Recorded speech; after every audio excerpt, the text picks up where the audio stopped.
وَلَقَدْ يَسَّرْنَا الْقُرْآنَ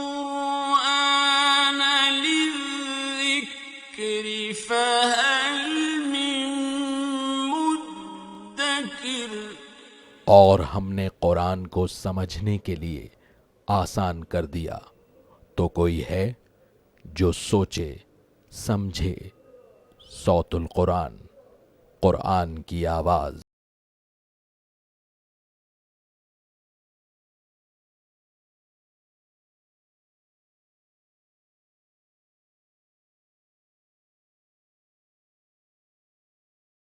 نحمده ونصلي على رسوله الكريم اما بعد فاعوذ باللہ من الشیطان الرجیم بسم اللہ الرحمن الرحیم سبح اسم ربک الاعلی الذی خلق فسوى صدق اللہ العظیم۔ سورۃ الاعلیٰ کا ہم مطالعہ شروع کر رہے ہیں۔ اس میں اللہ رب العزت نے اپنی نعمتوں کو بیان فرمایا ہے اور آخرت کی فکر کے حوالے سے بھی توجہ دلائی گئی ہے۔ یہ سورہ مبارکہ نبی صلی اللہ علیہ وسلم کی محبوب صورتوں میں سے ایک صورت ہے۔ آپ صلی اللہ علیہ وسلم جمعے کے دن اور عید کی نمازوں میں اس کی تلاوت فرماتے تھے۔ سبح اسم ربک الاعلیٰ، تسبیح بیان کیجئے اپنے رب کے نام کی جو اعلیٰ ہے۔ اس آیت کے نزول کے بعد آپ صلی اللہ علیہ وسلم نے صحابہ کو بھی تلقین فرمائی کہ اس تسبیح کو سجدے میں جاری کریں اور پڑھیں سبحان ربی الاعلیٰ۔ جامع ترمذی کی حدیث میں یہ تفصیل موجود ہے۔ الذی خلق فسوى، جس نے پیدا فرمایا پھر درست فرمایا۔ والذی قدر فہدی، اس اللہ نے اندازہ مقرر فرمایا پھر ہدایت عطا فرمائی۔ ہر شے کے لیے اللہ تعالیٰ نے اندازے مقرر فرمائے، ہر شے کو اللہ تعالیٰ نے راستہ عطا فرمایا۔ مچھلی کو تیرنے کے لیے گل پھڑے اللہ ہی نے عطا فرمائے۔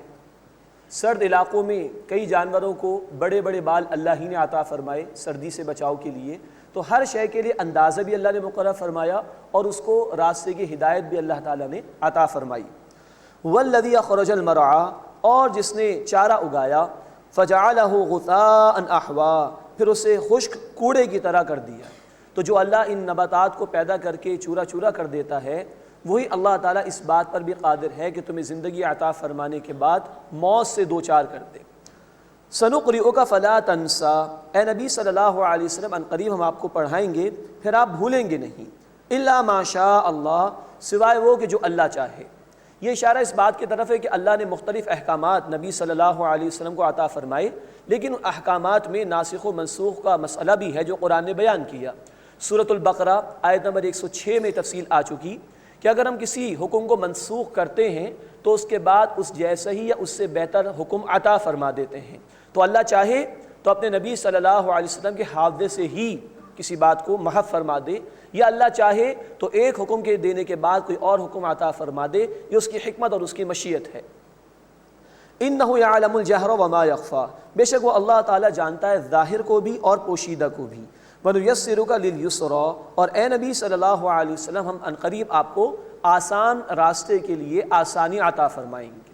یعنی اولا مشکلات آئیں گی اللہ کے راستے میں، لیکن اللہ تعالیٰ آسانیاں بھی آپ کو عطا فرمائے گا۔ سورہ الم نشرح میں انشاءاللہ ہم اسے دیکھیں گے۔ فَذَكِّرْ إِن نَّفَعَتِ الذِّكْرَىٰ، بس اے نبی صلی اللہ علیہ وسلم تذکیر کیجئے، نصیحت کیجئے اگر نصیحت نفع دے۔ سَيَذَّكَّرُ مَن يَخْشَىٰ، جو ڈرتا ہے وہ عنقریب نصیحت حاصل کر لے گا۔ مراد ہے کہ دین کی دعوت ایک بہت قیمتی شے ہے۔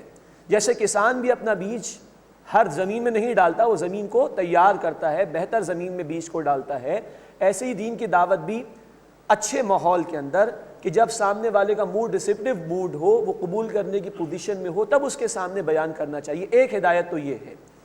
اس اعتبار سے اللہ کے رسول صلی اللہ علیہ وسلم کو اور ان کے ذریعے سے ہمیں ہدایت دی گئی کہ نصیحت کا کام جاری رہے، اور اس سے وہ شخص فائدہ اٹھا لے گا کہ جو ڈرتا ہے اللہ کے عذاب کی، جس کو فکر ہے قیامت کی، جس کو فکر ہے، جس کو قیامت کے دن کی پیشی کا احساس ہے کسی درجے میں، وہ نصیحت کو قبول کر لے گا۔ وَيَتَجَنَّبُهَا الْأَشْقَىٰ، اور اس سے وہی پہلو تہی کرے گا جو بڑا ہی بدنصیب ہے، بدبخت ہے۔ الَّذِي يَصْلَى النَّارَ الْكُبْرىٰ، جو بہت بڑی آگ میں ڈالا جائے گا۔ ثُمَّ لَا يَمُوتُ فِيهَا وَلَا يَحْيَىٰ، پھر وہ نہ مرے گا اس میں اور نہ ہی جیے گا۔ یہ ہے خطرناک انجام قرآن کو جھٹلانے والوں کا، دین کو جھٹلانے والوں کا، کہ ایسی زندگی کہ وہ زندگی کہلانے کے مستحق بھی نہیں، اور نہ زندگی ہے نہ موت ہے۔ قد افلح من تزکا، یقیناً اس نے فلاح پائی جس نے تزکیہ کر لیا۔ وَذَكَرَ اسْمَ رَبِّهِ فَصَلَّى، پھر اس نے اپنے رب کا نام اس کا ذکر کیا، پھر نماز ادا کی۔ اب یہ آیت بڑی اہم ہے اس اعتبار سے کہ آیت نمبر 14 میں کہا گیا کہ اس نے کامیابی حاصل کی جس نے تزکیہ کر لیا۔ عمل سے پہلے دلوں کا تزکیہ، دلوں کی صفائی ضروری ہے۔ پھر فرمایا کہ وَذَكَرَ اسْمَ رَبِّهِ، اس نے اپنے رب کے نام کا ذکر کیا، فَصَلَّى، پھر نماز ادا کی۔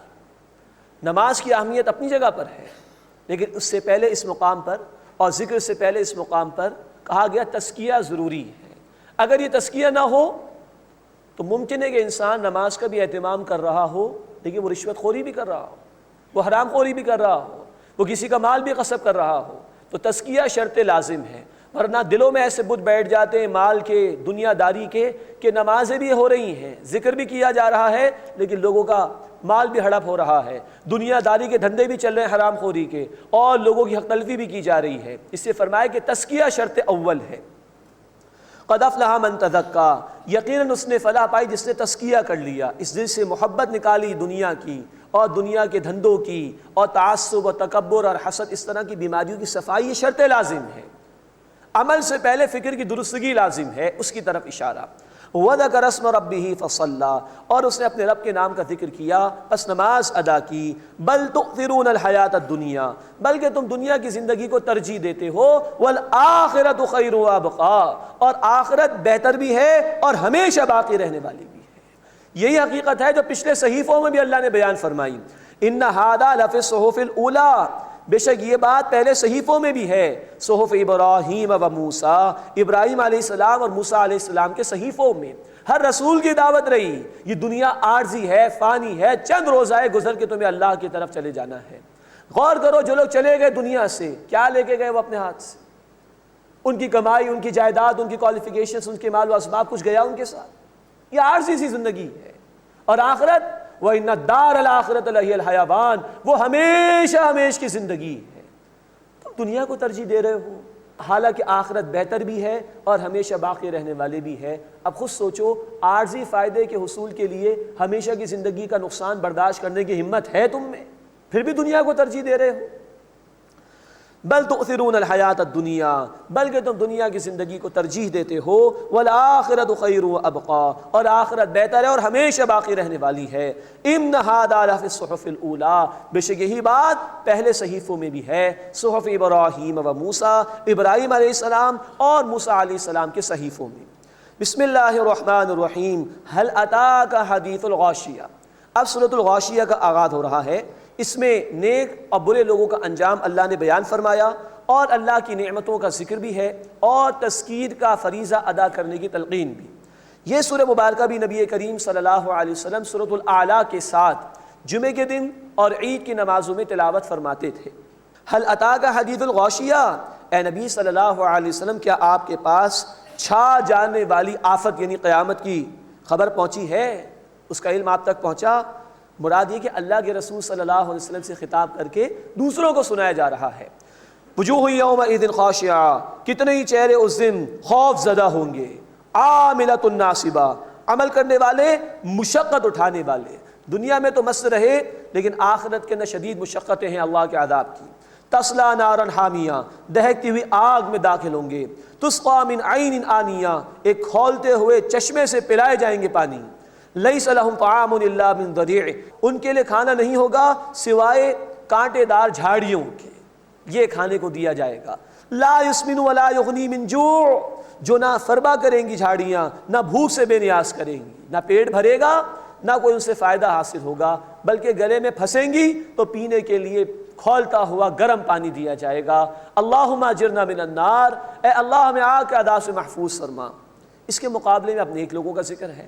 یہ دونوں اسلوب ہیں قرآن کے، تم خود فیصلہ کرو تم کس طرف جانا چاہتے ہو۔ یہ بار بار قرآن کہتا ہے، وجوہ یومئذ ناعمہ، کتنے چہرے اس دن تر و تازہ ہوں گے، لسعیہا راضیہ، اپنی کوشش سے وہ خوش ہوں گے، فی جنت عالیہ، بلند باغ میں ہوں گے، اونچے اونچے محلات بھی اللہ انہیں عطا فرمائے گا اور انہی کے ساتھ اونچے اونچے باغات بھی ہوں گے۔ لا تسمعوا فیہا لاغیا، وہ اس میں کوئی بھی لغو یعنی بیکار بات نہیں سنیں گے، فیہا عین جاریہ، اس میں ایک بہتا ہوا چشمہ ہے، فیہا سرور مرفوعہ، اس میں اونچے اونچے تخت ہیں، بڑی عمدہ نشستیں اللہ ان کو اونچی اونچی عطا فرمائیں گے، وہ اکواب موضوعہ، اور پیالے ہیں قرینے سے رکھے ہوئے، ونمارق مصفوفہ، اور غالیچے ہیں برابر برابر قطار میں بچھے ہوئے، وزرابی مبثوثہ، اور مخملی فرش ہیں بچھے ہوئے، افلا ينظرون الى الابل کیف خلقت، اب ہر دور کے ہر انسان کو قرآن کی دعوت فکر ہے اللہ کی معرفت کے حصول کے لیے۔ افلا ينظرون الى الابل کیف خلقت، کیا وہ نہیں دیکھتے اونٹ کی طرف کہ کیسے وہ پیدا کیے گئے، وَإِلَى السَّمَاءِ کَيْفَ رُفِعَتْ، کیا وہ آسمان کی طرف نہیں دیکھتے کیسے اس آسمان کو بلند کیا گیا، وَإِلَى الْجِبَالِ كَيْفَ نُصِبَتْ، کیا وہ نہیں دیکھتے پہاڑ کی طرف کیسے وہ کھڑے کیے گئے، وَإِلَى الْأَرْضِ كَيْفَ سُطِحَتْ، اور کیا وہ نہیں دیکھتے زمین کی طرف کیسے وہ بچھائی گئی ہے۔ کتنی نعمتیں اللہ کی، اور ہر دور کے سمجھنے والے کے لیے غور و فکر کا سامان۔ ایک بدو کا تصور ذہن میں لے کر آئیے، وہ ایک اونٹ پر بیٹھا ہوا، یہ پہلی نشانی، آسمان اس کے سر پر ہے، یہ دوسری نشانی، زمین اس کے قدموں کے نیچے، یہ تیسری نشانی، پہاڑ اس کے سامنے، یہ چوتھی نشانی۔ کتنا غور و فکر کا سامان۔ اور آج کے سائنٹیفک مائنڈ رکھنے والے انسان کے لیے اونٹ بہترین ریسرچ، اب انٹرنیٹ پر اس کے حوالے سے اویلیبل، کیا کچھ نہیں رکھا اللہ نے اس کے اندر۔ آسمان کیسے اللہ نے بلند کیا، انسان دنگ اور حیران۔ پہاڑ کس طرح اللہ نے زمین کے اندر جمایا اس کو۔ اس زمین کا جو ریڈیس ہے وہ 3750 مائلز، اور جو ارتھ کرسٹ ہے جس کے اوپر ہم رہتے ہیں وہ 1 میل سے لے کے 30 میل تک چوڑا ہے۔ اب اتنی بڑی گھومتی ہوئی شے کو اللہ نے پہاڑوں کے ذریعے جما کر اس کو بیلنس کیا ہے۔ اور اللہ فرما رہے کہ زمین کو نہیں دیکھتے اللہ نے کیسے بچھایا، کیسی رنگینی ہے زمین کے اوپر۔ اس پہ غور و فکر انسان کرے گا تو پہنچے گا اللہ کی معرفت کی طرف۔ اللہ ہمیں اس غور و فکر کی توفیق عطا فرمائے، اور اپنا احسان مند ہونے کی اور اپنا شکر ادا کرنے کی توفیق عطا فرمائے۔ فذکر، بس اے نبی صلی اللہ علیہ وسلم تذکیر کیجئے، نصیحت کیجئے، ان کو یاد دہانی کرائیے۔ انما انت مذکر، بے شک آپ تو صرف یاد دہانی کرانے والے ہیں۔ لست علیہم بمسیطر، آپ ان پر داروغہ نہیں، زبردستی منوانا آپ کا کام نہیں۔ الا من تولی وکفر، مگر یہ کہ جس نے منہ موڑا اور کفر کیا، فیعذبہ اللہ العذاب الاکبر، بس اللہ اسے عذاب دے گا بڑا عذاب۔ ان الینا ایابہم، بے شک انہیں ہماری طرف لوٹ کر آنا ہے۔ ثم ان علینا حسابہم، پھر بے شک ہمارے ذمے ہے ان کا حساب لینا۔ اللہ ہمیں قیامت کی ذلت اور رسوائی سے محفوظ فرمائے، اور اللہ ہمارا حساب آسان فرمائے۔ بسم اللہ الرحمن الرحیم، والفجر ولیال عشر، اب سورۃ الفجر کا آغاز ہو رہا ہے۔ اس میں اللہ تعالیٰ نے کچھ مبارک اوقات کا ذکر کر کے ان کی قسم کھائی، پھر نافرمان لوگوں کا ذکر کیا ہے، یہ بھی بتایا کہ یہ زندگی آزمائش کے لیے ہے، اور قیامت کے واقع ہونے کو بھی اللہ نے بیان فرمایا ہے۔ والفجر، قسم ہے فجر کی، ولیال عشر، اور 10 راتوں کی، والشفع والوتر، اور جفت اور طاق کی، آڈ اور ایون کی، واللیل اذا یسر، اور رات کی جب وہ چلی جائے۔ یہ 4 قسمیں اللہ تعالیٰ نے کھائی ہیں۔ ان کے متعلق مفسرین کی کئی آراء ہیں۔ ایک رائے یہ ہے کہ فجر سے مراد فجر کا وقت ہے، جو بڑا مبارک وقت ہے، رات والے فرشتے جا رہے ہوتے ہیں، دن والے فرشتے آ رہے ہوتے ہیں۔ 10 راتوں سے مراد ہے ذی الحجہ کے مہینے کی ابتدائی 10 راتیں۔ پورے سال میں سب سے زیادہ جو بہترین ایام ہے جس میں عمل اللہ کو سب سے زیادہ پسندیدہ ہے، بخاری شریف کے حدیث کے مطابق وہ ذی الحجہ کے 10 ایام، ان کی 10 راتیں مراد لی گئیں۔ جفت اور طاق سے مراد ہے کہ رمضان المبارک کا آخری عشرہ، اس کی طاق راتیں اور اس کی جفت راتیں۔ واللیل اذا یسر، اور رات کی جب وہ جانے لگے۔ یہ آخری حصہ جو ہوتا ہے رات کا، یہ بڑا قیمتی ہے۔ مسلم شریف کی روایت ہے کہ اللہ سمائے دنیا پر نزول فرماتے ہیں اور پکارتے ہیں، کوئی مانگنے والا جو مجھ سے مانگے میں اس کو عطا کروں، ہے کوئی بخشش آنے والا کہ میں اس کو معاف کر دوں مجھ سے مانگے تو یہ مبارک اوقات کی اللہ تعالیٰ نے قسمیں کھائی۔ اب جو لوگ اللہ کے نافرمان ہیں وہ اس سے استفادہ نہیں کرتے، آگے چل کے ان کا ذکر آئے گا۔ هل فی ذلک قسم لذی حجر، کیا غور و فکر کرنے والوں کے لیے ان قسموں میں کچھ سامان ہے؟ مراد ہے کہ غور و فکر کی دعوت دی گئی۔ یہ اتنی عظیم قسمیں اللہ تعالیٰ نے کھائی ہیں، تو غور و فکر کرنے والوں کو چاہیے کہ اس پر غور و فکر کرے کہ اتنے عظیم اوقات کی قسمیں اللہ تعالیٰ نے کھائی۔ اب اس کے بعد نافرمانوں کا ذکر، جو اللہ کی اطاعت نہیں کرتے تھے، جو مبارک اوقات سے فائدہ نہیں اٹھاتے تھے، اللہ کی ہدایت سے منہ پھیرتے تھے، گزشتہ نافرمانوں کا اب ذکر آ رہا ہے۔ الم تر کیف فعل ربک بعاد، اے نبی صلی اللہ علیہ وسلم کیا آپ نے نہیں دیکھا آپ کے رب نے کیا معاملہ کیا عاد کے ساتھ؟ یہ قوم عاد کا ذکر ہے۔ ارم ذات العماد، ستونوں والے ارم کے ساتھ۔ ارم ان کے شاہی خاندان کا نام بیان کیا گیا ہے۔ التی لم یخلق مثلها فی البلاد، ان جیسا شہروں میں کوئی بھی پیدا نہیں کیا گیا، بڑے ڈیل ڈول اور بڑے قد کاٹ اللہ نے ان کو عطا فرمائے تھے۔ وثمود الذین جابوا الصخر بالواد، اور ثمود کے ساتھ اللہ نے کیا کیا؟ جنہوں نے وادی میں سخت پتھر تراشے، مراد ہے کہ پہاڑوں کو تراش کر محلات بناتے تھے لیکن برباد کیے گئے۔ وفرعون ذی الاوتاد، اور میخوں والے فرعون کے ساتھ، میخوں سے مراد بڑی بڑی کیلیں، خیمے لگانے کے لیے وہ استعمال کیا کرتے تھے، یا یہ فرعون لوگوں کو سولی دیا کرتا تھا تو اس میں بھی کیلیں استعمال کی جاتی تھی، اس کے حوالے سے اس کو بیان کیا گیا۔ وفرعون ذی الاوتاد، اور میخوں والے فرعون کے ساتھ اللہ نے کیا کیا؟ الذین طغوا فی البلاد، ان سب نے شہروں میں سرکشی کی، فاکثروا فیہا الفساد، پھر ان شہروں میں بہت فساد مچایا۔ فصب علیہم ربک صوت عذاب، بس اے نبی صلی اللہ علیہ وسلم آپ کے رب نے ان پر عذاب کا کوڑا برسایا۔ ان ربک لبالمرصاد، بے شک آپ کا رب گھات میں ہے۔ یہ چند نافرمانوں کو اللہ نے ذکر کیا ہے، فرعون، قوم ثمود، قوم عاد، یہ اپنے اپنے دور میں گویا سپر پاورز تھے، بڑا مال و اسباب ان کے پاس موجود تھا۔ فرعون نے خدائی کا دعویٰ بھی کیا تھا، ہم پڑھ چکے ہیں سورۃ النازعات آیت نمبر 23 میں۔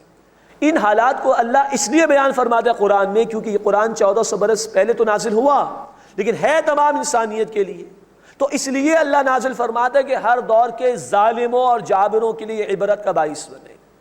آج بھی لوگ ہیں جو زمین پر فساد مچا رہے ہیں، قوموں کو مٹانے کی کوشش کر رہے ہیں، مالیات کے ذریعے سے، میڈیا کے ذریعے سے کنٹرول کر رہے ہیں، اسلحہ استعمال کر کے لوگوں کو برباد کر رہے ہیں، تباہی سے دوچار کر رہے ہیں۔ ان سب کے لیے اللہ کے الفاظ آج بھی موجود ہیں۔ اللہ گھاٹ میں بیٹھا ہوا ہے، جب اس کی پکڑ آئے گی تو ان ظالموں کو بھی اللہ چھوڑے گا نہیں، یہ وعدہ ہے اللہ تعالیٰ کا۔ اب اس کے بعد اس بات کا ذکر ہے کہ ہر لمحہ جو انسان پر بیت رہا ہے وہ آزمائش کے لیے۔ فَأَمَّا الْإِنسَانُ إِذَا مَا ابْتَلَاهُ رَبُّهُ فَأَكْرَمَهُ وَنَعَّمَهُ، پس انسان کو جب اس کا رب آزماتا ہے پھر اس کو عزت دیتا ہے اور اسے نعمت عطا فرماتا ہے، فَيَقُولُ رَبِّي أَكْرَمَنِ، تو کہتا ہے میرے رب نے مجھے عزت دے دی، اترانا لگتا ہے۔ وَأَمَّا إِذَا مَا ابْتَلَاهُ، اور جب اس کا رب اسے آزماتا ہے، فَقَدَرَ عَلَيْهِ رِزْقَهُ، اور اس پر روزی کو کچھ تنگ کر دیتا ہے، نپا تلا دیتا ہے، فَيَقُولُ رَبِّي أَهَانَنِ، تو کہتا ہے کہ میرے رب نے مجھے ذلیل کر دیا۔ یہ ہے بے صبرہ انسان، مادہ پرست انسان، جو روزی کے مل جانے نہ ملنے کو ہی اونچ اور نیچ کا معیار سمجھتا ہے۔ حالانکہ دونوں آیات میں، آیت نمبر 15 اور 16 میں اللہ نے ابتلا کے الفاظ استعمال فرمائے۔ ابتلا، آزمائش، آزمائش، اللہ دے کر بھی آزما رہا ہوتا ہے، اللہ لے کر بھی آزما رہا ہوتا ہے۔ نیک لوگ تو اس بات کو سمجھ لیتے ہیں، اس لیے کوئی نعمت ملتی ہے تو شکر ادا کرتے ہیں، کوئی تکلیف آتی ہے تو صبر کرتے ہیں، بخاری شریف کی حدیث کے مطابق۔ لیکن دنیا پرست آدمی وہ دیکھتا ہے کہ مال لے لیا گیا مجھ سے، وہ واویلے مچاتا ہے، مل جاتا ہے تو تکبر میں آ جاتا ہے۔ حالانکہ ہر شے جو دی جا رہی ہے وہ امتحان کے لیے، ہر لمحہ جو بیت رہا ہے وہ امتحان کے لیے ہے۔ کلا، ہرگز نہیں، بل لا تکرمون الیتیم، بلکہ تم یتیم کی عزت نہیں کرتے، ولا تحاضون علی طعام المسکین، اور مسکین کو کھانا کھلانے کی رغبت نہیں دلاتے۔ یعنی کہ جو مادہ پرست لوگ ہیں، جنہوں نے مال کو ہی معیار بنا رکھا ہے، وہ اخلاقی اعتبار سے اتنے گرے ہوئے ہوتے ہیں کہ اس یتیم کی کفالت بھی نہیں کرتے۔ کسی مسکین کو کھانا کھلانا تو دور کی بات، کسی دوسرے کو رغبت بھی نہیں دلاتے، بھائی تم اس کو کھلا دو، اس کی مدد کر دو۔ یہ گراوٹ انسان میں پیدا ہوتی ہے جب وہ مال کو ہی گویا معبود بنا لیتا ہے اور اللہ کے تقاضوں کو فراموش کر دیتا ہے۔ وَتَأْكُلُونَ التُّرَاثَ أَكْلًا لَمًّا، اور تم میراث کا مال سمیٹ سمیٹ کر کھاتے ہو، یہ بھی بہت بڑا جرم ہے۔ سورہ النساء آیت نمبر 11 اور 12 میں وراثت کے احکامات آ چکے، وہاں اللہ تعالیٰ نے فرمایا کہ یہ وراثت کے احکامات اللہ کی حدود ہیں، اور جو ان حدود کو پامال کرے گا وہ ظلم کرتا ہے اپنے اوپر، اور اللہ کے عذاب میں اسے گرفتار کیا جائے گا۔ آج ہمارے معاشرے میں یہ بہت عام ہے، کبھی چچا جو ہے وہ اپنے بھتیجے کا مال ہڑپ کر جاتا ہے، کبھی بڑا بھائی چھوٹے بھائی کا مال ہڑپ کر جاتا ہے، کبھی بہنوں کو، بیٹیوں کو محروم کر دیا جاتا ہے جائیداد سے۔ یہ بہت بڑا جرم ہے اللہ کی نگاہوں میں، اور یہ مادہ پرست لوگ جو دنیا پرست ہیں، یہ ان کی روش ہے جس کو قرآن نے یہاں بیان کیا۔ وَتَأْكُلُونَ التُّرَاثَ أَكْلًا لَمًّا، تم میراث کا مال سمیٹ سمیٹ کر کھاتے ہو، وَتُحِبُّونَ الْمَالَ حُبًّا جَمًّا، اور تم مال سے محبت کرتے ہو بڑی شدید محبت، اور اسی میں دیوانے ہو گئے ہو۔ لیکن سوچ لو یہ دنیا، اس کی زندگی عارضی ہے، فانی ہے، ختم ہو جائے گی، کتنا ہی بنا لو، کتنا ہی کما لو، ساتھ تمہارے کچھ نہیں جائے گا، پیشی ہے اللہ کے حضور قیامت کے دن۔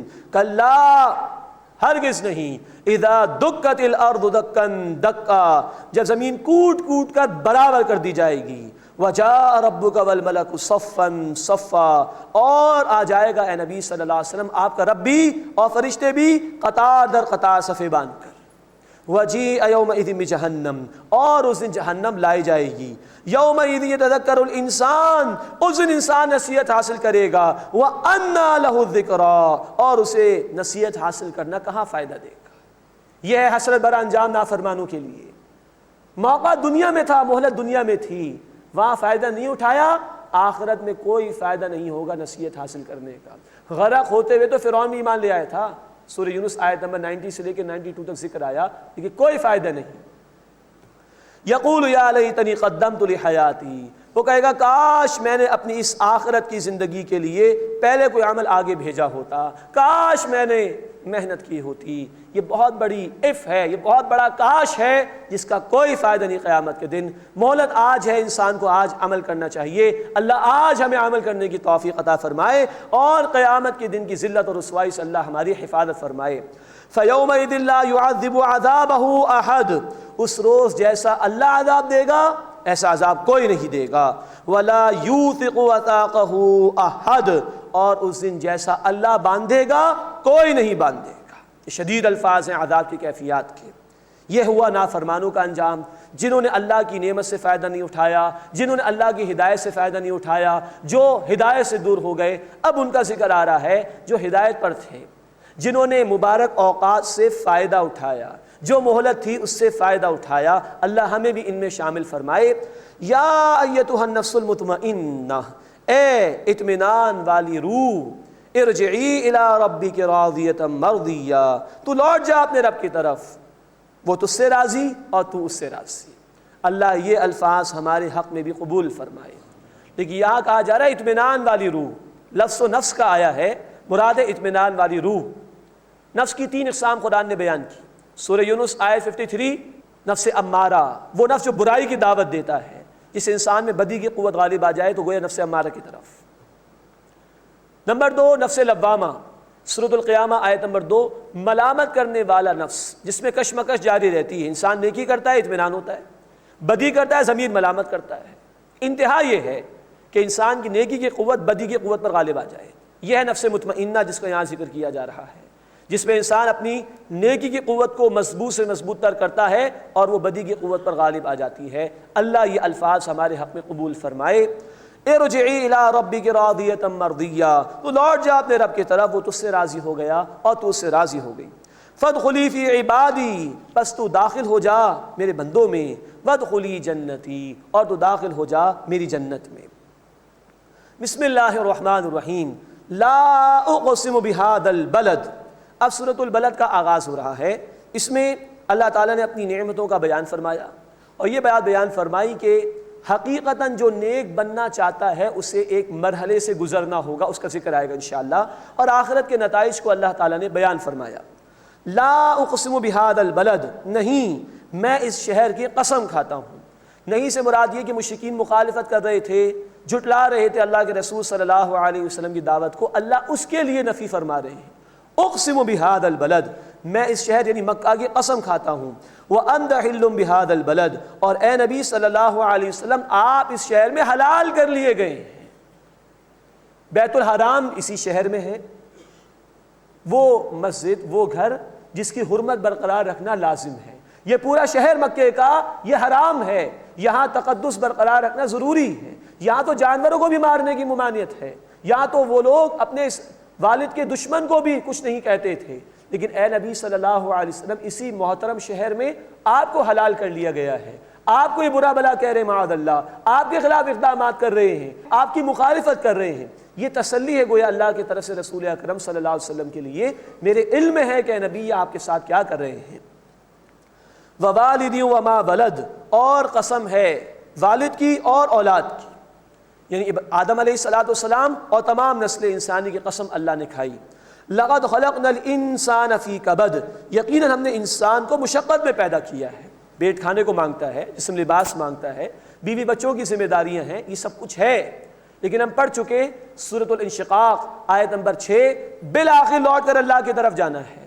یہ دنیا عارضی ہے، یہ ضرورت ہے، مقصد نہیں، مقصد آخرت ہے۔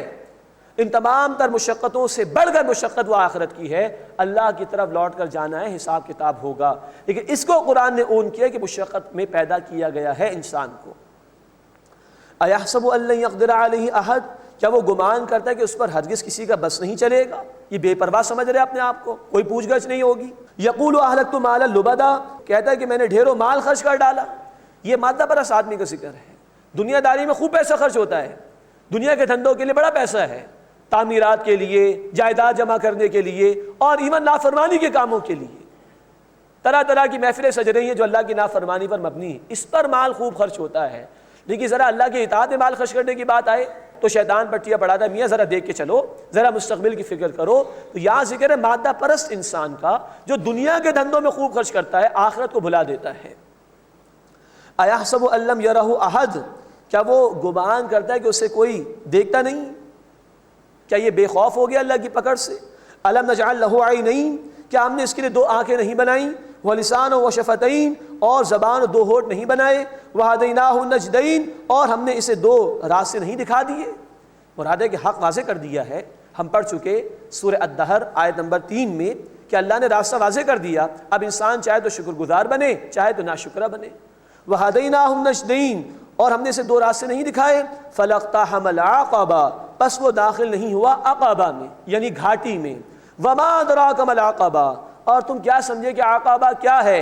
فَكُّ رَقَبَةٍ، گردن کا چھڑانا، او اطعام فی یوم ذی مسغبہ، یا کھانا کھلانا بھوک والے دن میں، یتیماً ذا مقربہ، رشتہ دار یتیم کو، او مسکیناً ذا متربہ، یا خاک نشین مسکین کو جو محتاج ہو۔ اب یہ بہت اہم مقام ہے قرآن حکیم کا۔ انسان غور و فکر نہیں کر رہا، انسان نعمتوں کا اعتراف نہیں کر رہا، انسان جھک نہیں رہا اللہ کے سامنے، اس لیے کہ وہ گھاٹی سے نہیں گزرا۔ دین کے راستے پر آ جانا کوئی اتنا آسان کام نہیں، اس کے لیے مشقت ہے۔ اس مشقت کا پہلا پہلو یہاں پر یہ بیان کیا گیا، مال کی محبت دل سے نکالو، یتیموں پر مال خرچ کرو، محتاجوں پر مال خرچ کرو۔ جب تک یہ مال کی محبت دل سے نہیں نکلے گی تم حق کے راستے پر نہیں آ سکتے۔ قرآن نے ہمیں کہا سورہ آل عمران آیت نمبر 92 میں، لن تنالوا البر حتی تنفقوا مما تحبون، تمہاری نیکی مکمل نہیں ہو سکتی جب تک کہ تم اپنی محبوب ترین شے میں سے خرچ نہ کر دو۔ تو نیکی کی طرف بڑھ نہیں سکتا انسان جب تک کہ مال خرچ نہ کر دے، اور مال ہی سب سے بڑھ کر انسان کو محبوب ہوتا ہے۔ اسی طرح ہم نے پڑھا تھا سورۃ الحدید آیت نمبر 18 میں، وہاں صدقات کا ذکر آیا تھا، وہاں قرض حسن کا ذکر آیا تھا۔ مال خرچ کرو، مال نکالو، اللہ کے راستے میں خرچ کرو، اللہ کے بندوں پر خرچ کرو۔ جب یہ مال کی محبت کا بریک ہٹے گا تو اب آگے بڑھ سکو گے۔ یہ شرط لازم ہے حق کے راستے پر آنے کے لیے، مال نکالو، مال کی محبت کو نکال دو۔ تھوڑی دیر کے لیے ہمیں سوچنا چاہیے، آج ہمارے لاکھوں مسلمان بھائی اس وقت پاکستان کے کئی علاقوں کے اندر وہ محتاج ہیں، کھلے آسمان تلے وہ زندگی بسر کر رہے ہیں۔ آج ان کو ہمارے مال کی ضرورت ہے۔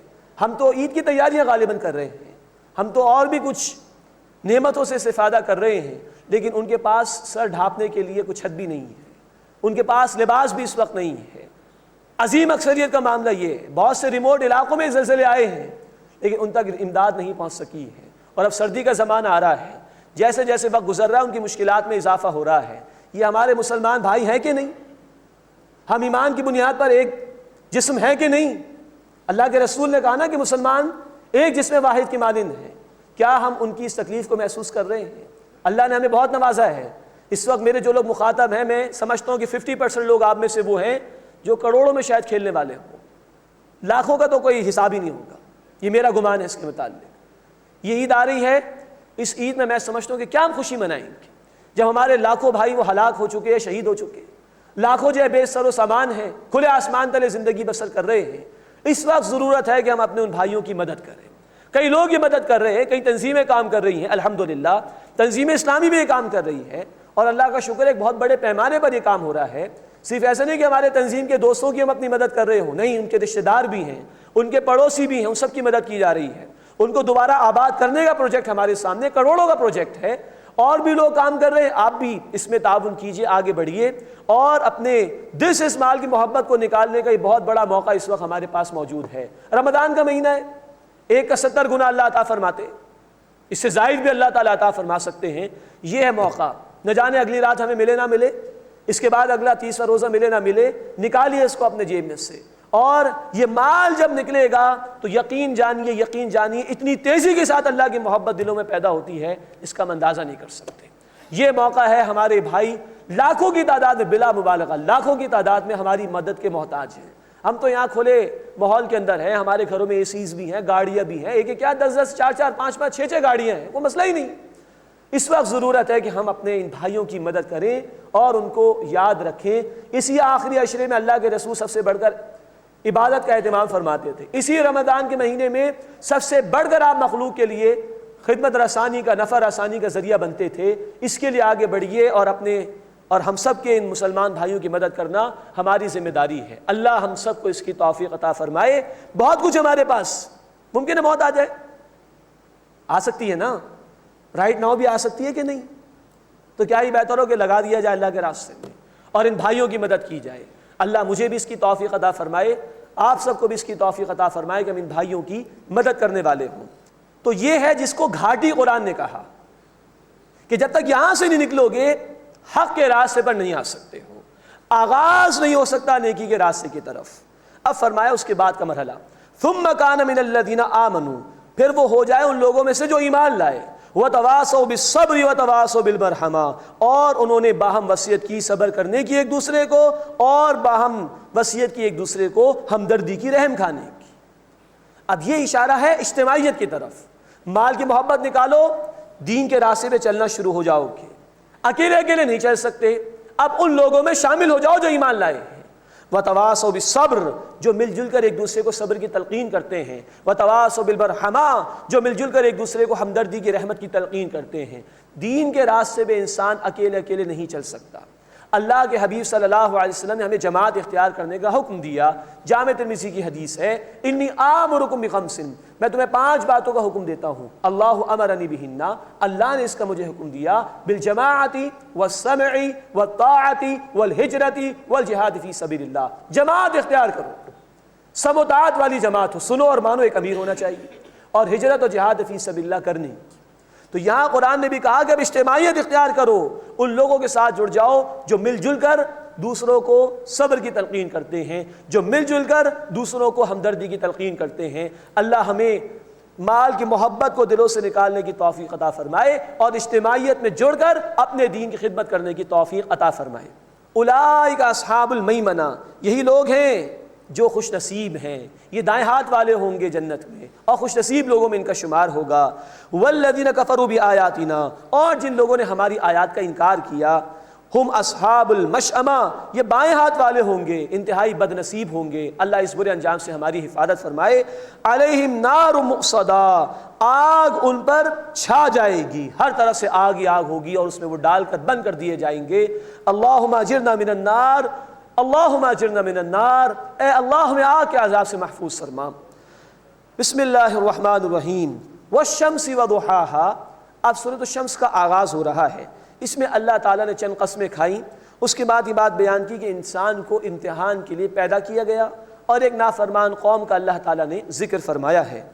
والشمس وضحاہا، قسم ہے سورج کی اور اس کی روشنی یعنی دھوپ کی، والقمر اذا تلاہا، اور چاند کی جبکہ وہ اس کے پیچھے پیچھے آئے، والنہار اذا جلاہا، اور دن کے جب سورج اسے روشن کرے، واللیل اذا یغشاہا، اور رات کی جبکہ وہ اسے ڈھانپ لے، والسماء وما بناہا، اور قسم آسمان کی اور جس اللہ نے اسے بنایا، والارض وما طحاہا، اور زمین کی اور جس نے اسے بچھایا، ونفس وما سواہا، اور انسان کی اور اس کی جس نے انسان کو درست کیا یعنی اللہ، فألہمہا فجورہا وتقواہا، بس اللہ نے الہام کر دیا اس انسان میں گناہ کی صلاحیت کو بھی اور تقوی کی صلاحیت کو بھی۔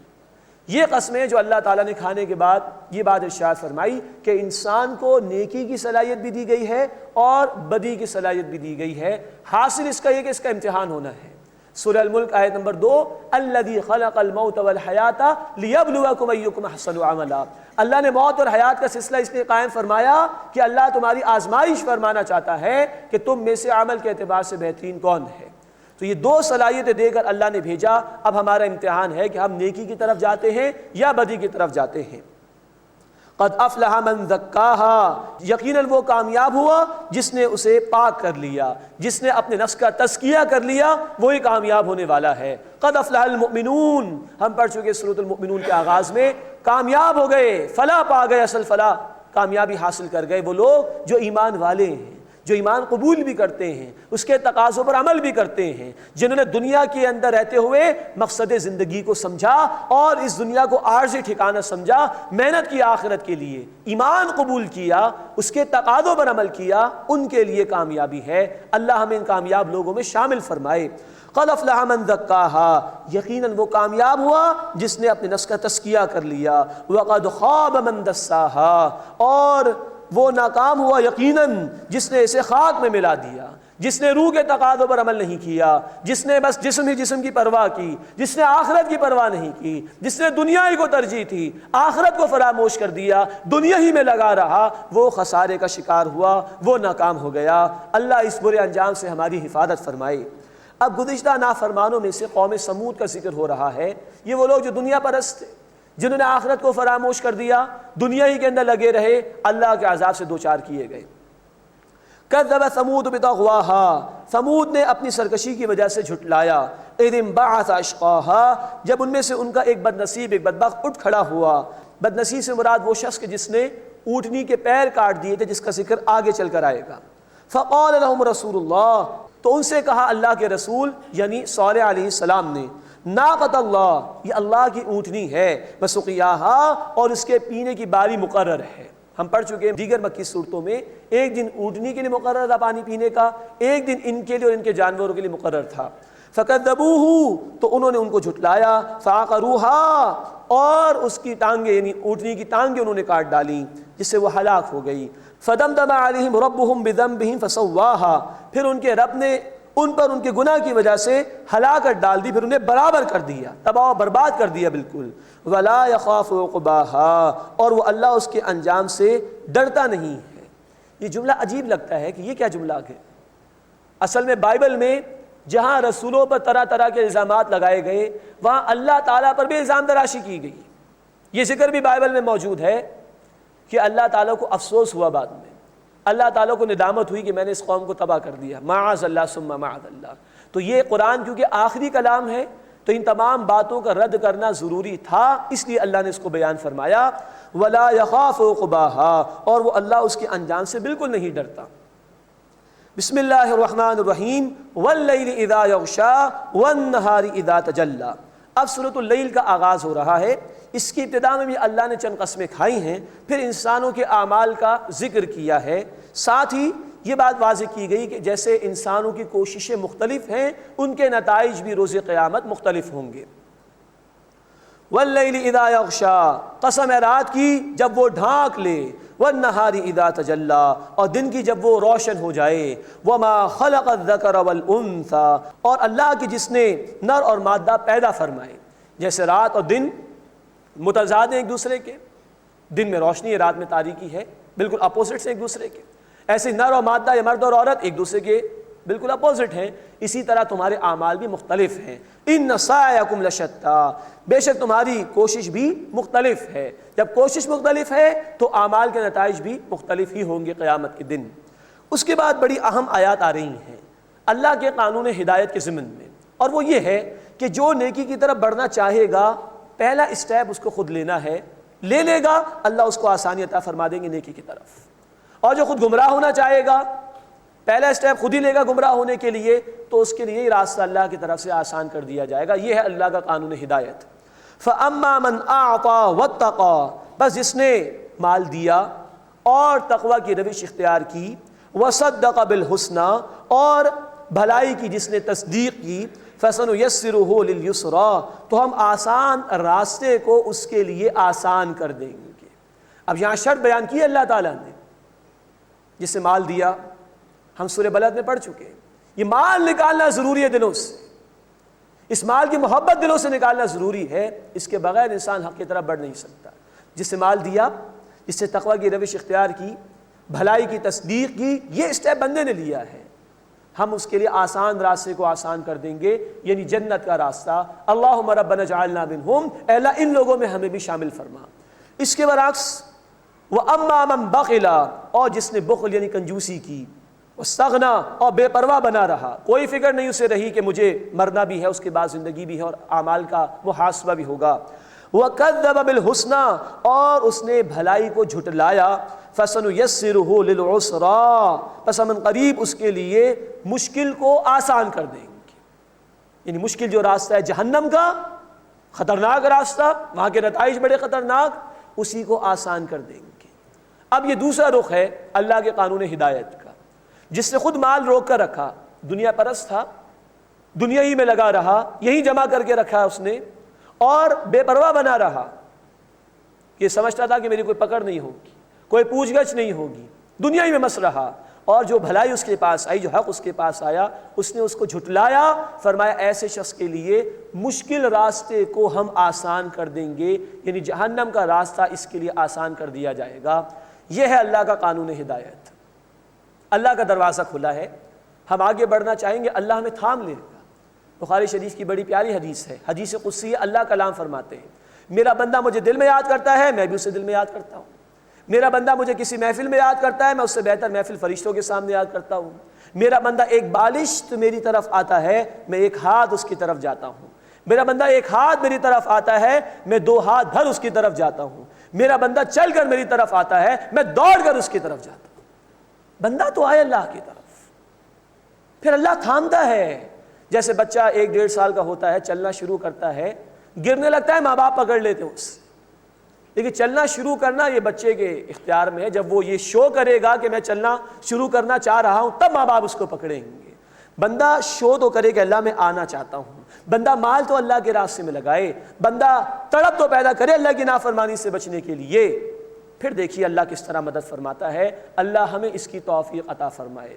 لیکن ہدایت واضح ہو، اللہ نے مہلت بھی دی ہو، اور بندہ منہ پھیر کے بیٹھا رہے، تو پھر جہنم کا راستہ اس کے لیے آسان کر دیا جائے گا۔ اللہم اجرنا من النار، اے اللہ ہمیں آگ کے عذاب سے محفوظ فرما۔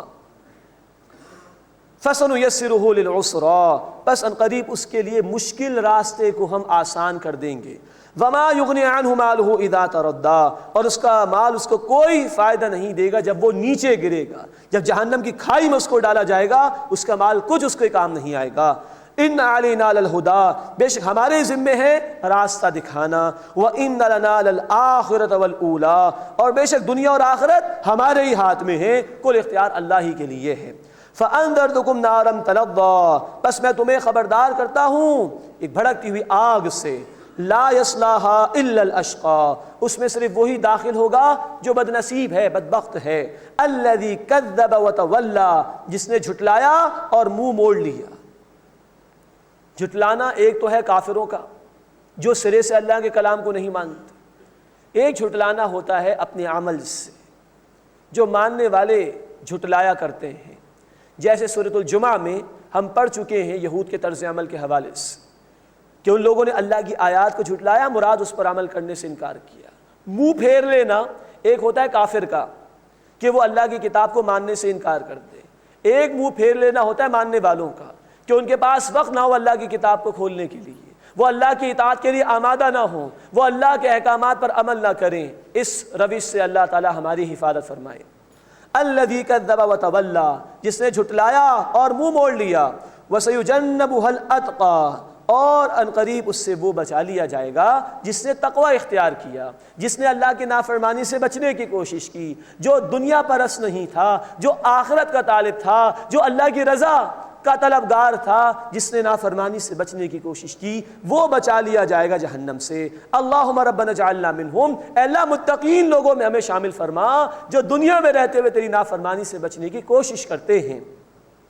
الذی یؤتی مالہ یتزکیٰ، وہ کہ جو اپنا مال دیتا ہے تاکہ اس کا تزکیہ ہو جائے، پاک صاف ہو جائے۔ مفسرین نے لکھا ہے کہ اشارہ ہے حضرت ابوبکر صدیق رضی اللہ تعالی عنہ کی طرف۔ اول وہ ایمان لے آئے تھے، سب سے پہلے ہی لے آئے ایمان مردوں میں سے، اور یہ کہ انہوں نے اپنا کثیر مال اللہ کے راستے میں خرچ کیا۔ الذی یؤتی مالہ یتزکیٰ، وہ کہ جو اپنا مال خرچ کرتا ہے تاکہ وہ تزکیہ حاصل کر لے، وہ پاک صاف ہو جائے۔ وما لأحد عندہ من نعمت تجزیٰ، اور کسی کا اس پر احسان نہیں کہ جس کا وہ بدلہ دے۔ الا ابتغاء وجہ ربہ الاعلیٰ، مگر صرف اللہ جو کہ اس کا رب ہے اعلیٰ، اس کی رضا چاہنے کے لیے وہ خرچ کرتا ہے۔ یہ ہے خلوص۔ اگر ہمارے اعمال میں ذرا بھی دکھاوا اور ریاکاری آ جائے، ساری نیکیاں برباد ہو جاتی ہیں۔ مسند احمد کی حدیث، دکھاوے کی نماز، دکھاوے کا صدقہ، دکھاوے کا روزہ شرک ہے۔ اتنے سخت الفاظ ہیں اس حدیث مبارکہ میں۔ الا ابتغاء وجہ ربہ الاعلیٰ، مگر رضا حاصل کرنے کے لیے اپنے رب کی جو کہ بہت اعلیٰ ہے، بلند ہے۔ وَلَسَوْفَ يَرْضَىٰ، اور ان قریب وہ راضی ہو جائے گا۔ اللہ ہمیں بھی ان بندوں میں شامل فرمائے جو اللہ کے راستے میں مال خرچ کرنے والے ہیں، صرف اللہ کی رضا چاہتے ہیں، جنہیں اللہ راضی فرما دے گا۔ اے اللہ ہمیں ان بندوں میں شامل فرما، آمین یا رب العالمین۔ وآخر دعوانا ان الحمد للہ رب العالمین۔